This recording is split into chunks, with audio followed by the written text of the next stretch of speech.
My name is Uma Murthy. I'm going to share my long testimony, but in a very short manner, just in brief. I hail from Chennai. I was born and brought up in a very orthodox Hindu Brahmin family. And the way the Lord touched me was very different and very miraculous. I was born as the last daughter among the 4 daughters in my family. Least but not the, the Lord chose me. I don't know why. I used to wonder, why Lord, why me?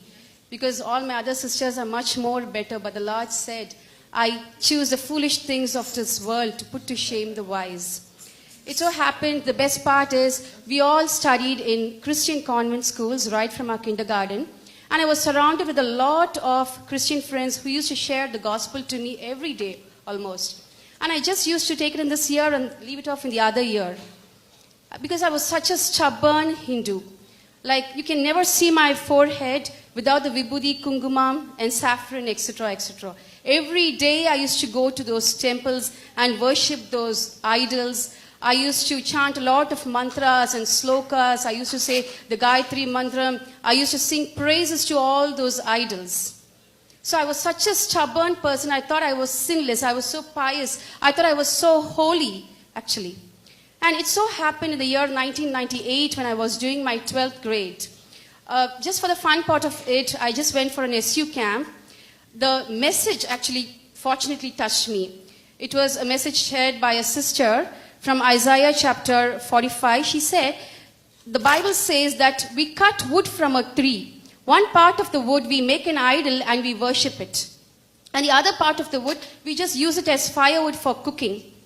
We are actually worshipping the created object and not the creator. So if you have brains, think and see. She pointed out to me in front of the whole crowd among my friends. So I felt so bad that day. If you have brains, you can imagine, somebody pointing out when you are a teenager. So that night, I had a sleepless night. So out of a critical mind to just research and criticize, I just opened the Bible, started reading it.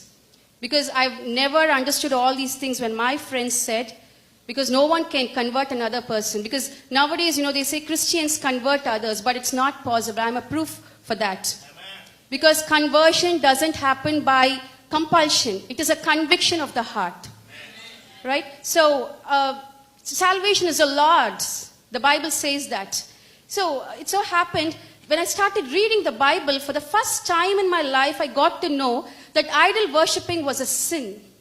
I've never known that. How can I create an object and ask the Creator to come and sit into that? Such a big, great God who created me, who wants to carry me. Okay, I want to carry Him now. How can I do that? Okay, for the first time in my life, I got to know that I was formed with sin in my mother's womb. Because I was so proud, I was sinless, I was pious and holy. And the second thing which really touched me was I can call this God as my own father. The God of the Bible is my father, my Abba father. When I was a Hindu, I used to call the names of 1,000 gods, almost 33 crores gods I was worshipping. But no God did I have a personal relationship like how I have with my Jesus. I got to know only this Jesus wants me to have a personal relationship with me. No other God can do that. And above all, I had a surprising news that I can worship this God however I am, wherever I am, in whichever form I am, like whether I am clean or not physically. Because, most of the times in Hinduism, when the women are unclean during certain days, they are not allowed into the holy sanctuaries, the temples, etc., etc. Even Islam follows that, I suppose. But it was real news, good news to me, that I can worship this God irrespective of my physical uncleanliness. I can just worship Him anywhere, however I am. He sees only my heart, not my physical uncleanliness. And He doesn't expect my sacrifices because He has already sacrificed Himself on the cross of Calvary. I needn't climb the Himalayas. I needn't get myself dipped into the Ganges. I needn't go to the Sabarimalai and do all those sacrifices for Him. Because He sacrificed for my sins. He carries me. I need not carry Him. So on that day, I accepted Jesus Christ as my personal Savior. And the Lord spoke to me from 2 Corinthians 5:17. that if any of you is in Christ, he is a new creation. The old is gone and everything has become new. So that day when the Lord spoke to me, I'm again stressing this. Nobody told me to take baptism. The Lord spoke to me to take baptism from 2 Corinthians 5:17. That day I got baptized as well as with the Holy Spirit. And the journey wasn't that good. You know, the Christian path is such a narrow, tough path.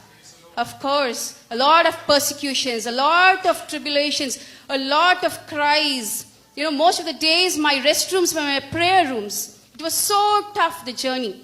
Again, long story made short. But finally, you know, the Lord was carrying me and he guided me in my profession, in my education. He made me a lecturer and everything. And my parents were seeing this. And slowly they accepted the Lord. And they started praying for my marriage. And I was so stubborn, I will get married only to a born-again believer. And according to my parents' wish to get me married to a Brahmin convert, according to their heart's desires, the Lord fulfilled their heart's desires too. And God has given me a good husband, good children. He's given me everything. Of course, there is problems this side and that side and everywhere. But you know, the Lord is holding me. He's guiding me. He's besides me.